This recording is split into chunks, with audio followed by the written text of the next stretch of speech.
Hello everyone, this is MJ. You are at my channel called Reading This Life. My channel is where we talk fiction, friends, and fun. Today, can you believe it? It's the November wrap-up.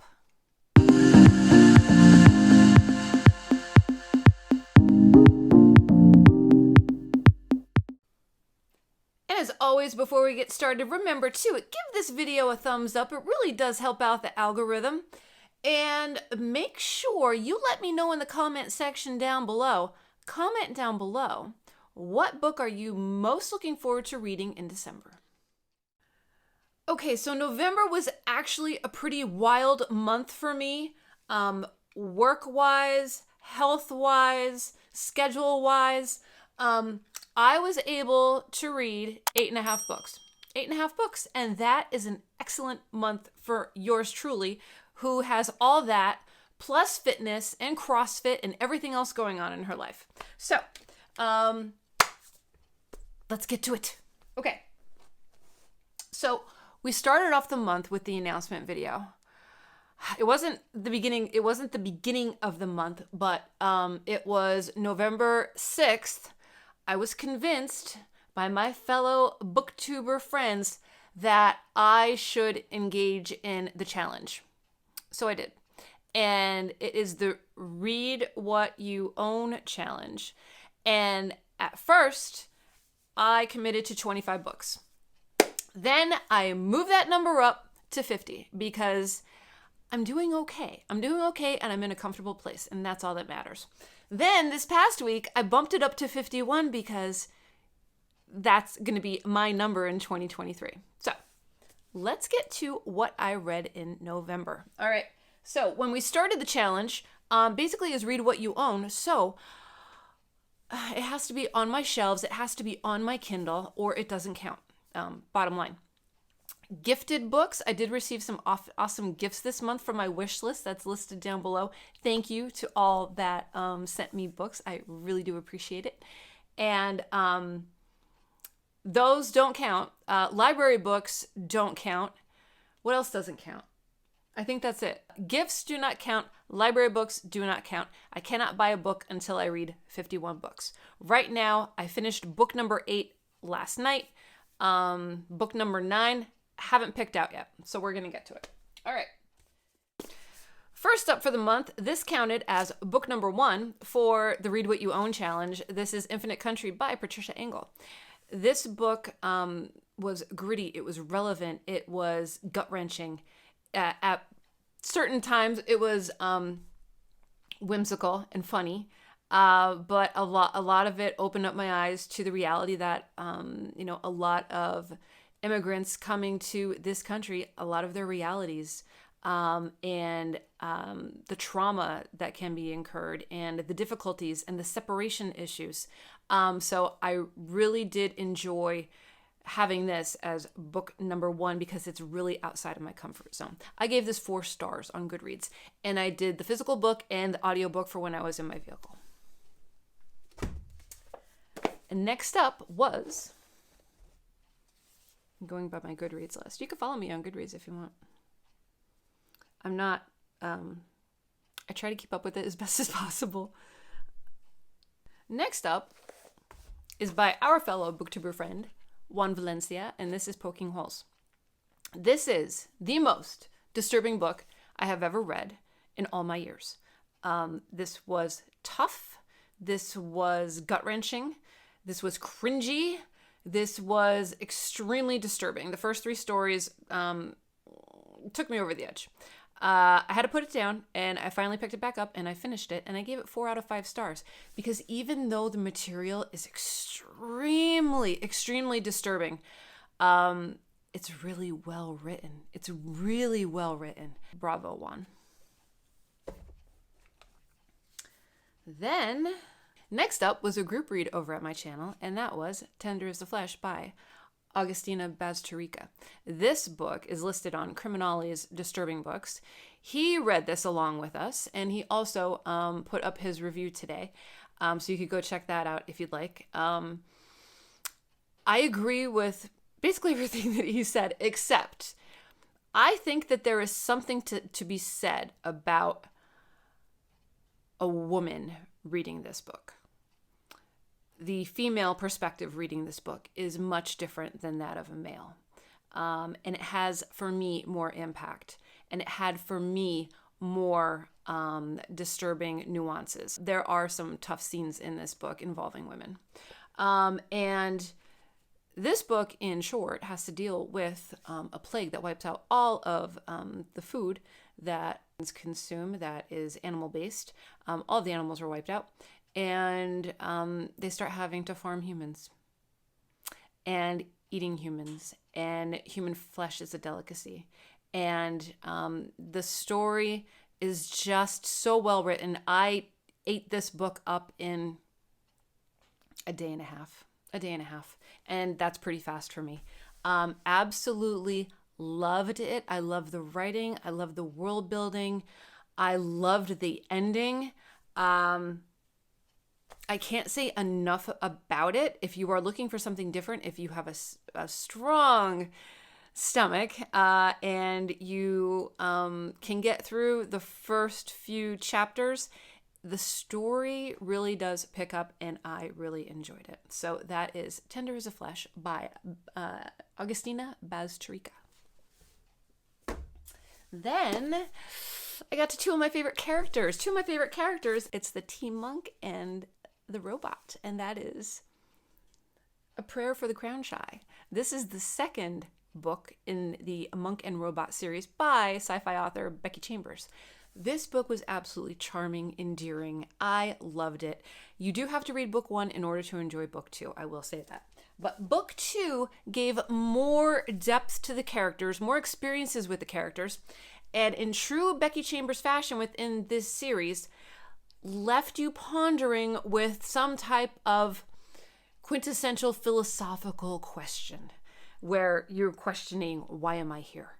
Just brilliant. I can't speak enough about this series. Now, I have not read anything else by Becky Chambers. I have only read the Team Monk and Robot series. So, highly recommended. Let's see, what did I give it on Goodreads? On Goodreads, I gave A Prayer for the Crown Shy 4 out of 5 stars. Read it if you read the first one. You'll love the second one. Then, over at Criminali's channel, his birth year book tag book club, we all picked Hitchhiker's Guide to the Galaxy by Douglas Adams. It was delightful. I loved reading this book so much because it is a reread for me. It took me right back to when I was a kid and I'm watching PBS with my dad, and the BBC production was on television. I was just in love. I was in love with Zaphod Beeblebrox. I loved everything about this series. I love the wit. It very much reminded me of the style of Doctor Who, with the humor and the filming, and it just brought back such good memories for me. Marvin the robot, come on, he is just adorable, and I love him. Marvin was a favorite of my dad's too. And there's Douglas Adams. So, in case you are missing out, Criminali's Book Club, we are reading book number 2 in December, which is Restaurant at the End of the Universe. So, the saga continues. And this I gave 5 stars, baby. I gave it 5 stars. All right. Then I went into, these may not be in chronological order. Okay. 9.5 weeks. 9.5 weeks. I bought that sucker the day before. Well, when I accepted the challenge, it came through as a BookBub deal. It was $1.99. 9.5 weeks, the movie with Mickey Rourke and Kim Basinger, was based on a true story. A true story. Little discussion with one of my fellow booktuber friends who said that the movie that I saw was not the real movie that came out. The real movie that came out was like NC-17, and the one that I saw was like the vanilla version. 9.5 weeks is just such an 80s classic for me. I did a review on it. I'll post a card up here if you want more information, but I gave it 4 out of 5 stars. And 9.5 weeks, the movie, if you've seen it back in the 80s, is based on a true account of one woman's experience of 9.5 weeks with a total stranger that she met. This book was absolutely passionate. It was gripping. It was emotional. It was torturous. It was heartbreaking. This book really, if you love the movie, read the book. And it's going to give you a better perspective because it's based on a true story. A true story. Okay. Then I got into this little shorty. This is another Read What You Own. And this is Warhol-isms by Andy Warhol, edited by Larry Walsh. And this is just one of those cute little books that has many, many quotes by Andy Warhol, covering sections of life, culture, art, film, technology, people, and places. And I am a huge fan of Andy Warhol. I have been ever since I was in grade school. And I just loved it. Perfect. And I gave that 5 stars, baby. All right. Then I went into Our Wives Under the Sea. I just did a review on that book. I'll put a card up here for that one. And that book, oh God, it's so good. I did the physical book and the audiobook, and the audiobook really just gave me another layer of depth. It is about a couple, this couple, Miri and Leah, are married, and Leah is going on an expedition in a submarine that is only supposed to take a certain amount of time. Something happens, and she is at the bottom of the ocean in the submarine, and she comes back wrong. The story flip-flops from one character to the next. It is just brilliant. It is brilliant writing. I think it is completely underrated. I think more people should check out this book. And it is by Julia Armfield, and I absolutely loved it. It has a splash of mystery, horror, love, tenderness, intimacy, creepiness. Just being on an isolated, stranded submarine, that's terrifying in and of itself. So go check it out if you're interested. And thank you, Michael Clark, for recommending that book to me. Okay, then I finished last night, because your girl has a little bit of insomnia going on, Ninth House by Leigh Bardugo. And that is to be finished from last year to this year. Finally finished it. I really did enjoy it. I love the character Alex Stern. I think she is wonderful. I love the environment, the Ivy League, the Skull and Bones. I love all of that. Really looking forward to the next book. This book left me, the first half was a bit of a world building story, trying to get everything going. The second half of the book was wonderful. A lot more action, a lot more mystery.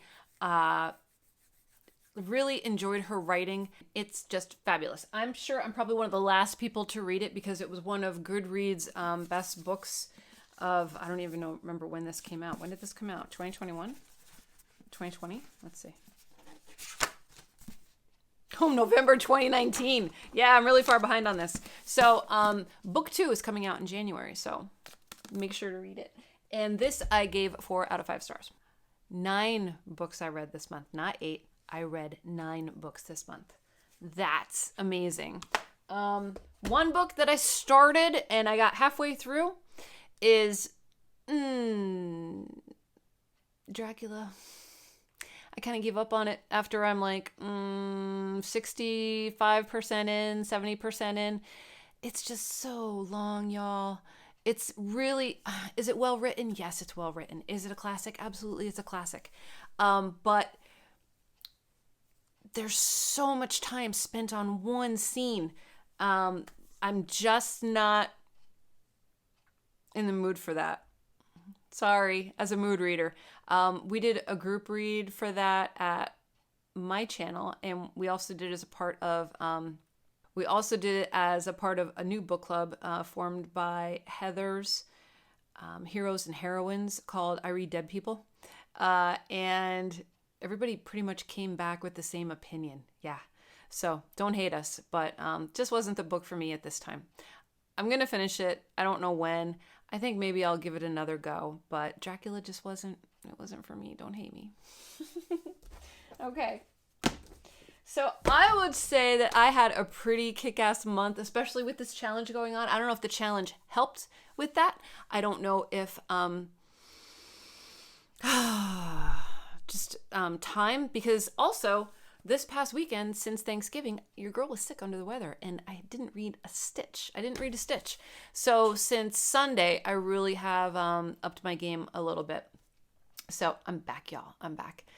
So yeah, 9 books for November. Not too shabby, if I must say. And none of them were real chunkers because 9th House I did start, so I only had to read half of it, which is great. Okay. So everyone, that is it here from me. I hope you are all doing well, and I hope you are remaining safe and you are taking care of yourself so you can take care of others. And I will see you in my next video, whether it be sooner rather than later. So until next time, everyone, goodbye for now.